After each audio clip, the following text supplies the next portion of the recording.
নমস্কাৰ, আজি মই বনাব ওলাইছোঁ কলা কচুৰ লগত বুটৰ চব্জি। আহকচোন কেনেকৈ বনাই দেখাওঁ। এয়া কলা কচু মই লৈ লৈছোঁ। এইটো সাধাৰণতে চবতে পোৱাই যায়, পথাৰত হওক বা ঘৰৰ পিছফালেই হওক। আৰু কলা কচুটো আমি খাব লাগে, তেজৰ কাৰণে বিৰাটেই ভাল। এয়া মই কচুটো এনেকৈ এৰাই লৈছোঁ, পাতবিলাকো দি দিছোঁ। এয়া কচুটো এনেকৈ এৰাই ল'ব।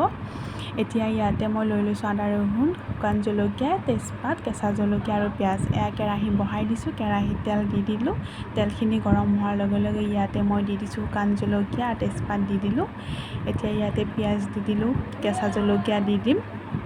কেঁচা জলকীয়া দি দিলোঁ। ইয়াতে আদা ৰহুনৰ পেষ্ট অকণমান দি দিলোঁ। এয়া ভাজা হোৱাৰ পিছত এতিয়া ইয়াতে মই কচুখিনি এড কৰি দিছোঁ। কচুখিনি দিয়াৰ পিছত এনেকৈ অলপ লৰাই দিব। লৰাৰ পিছত এনেকৈ নিমখ দি দিব। নিমখখিনি দি কিনে লৰাই দিব।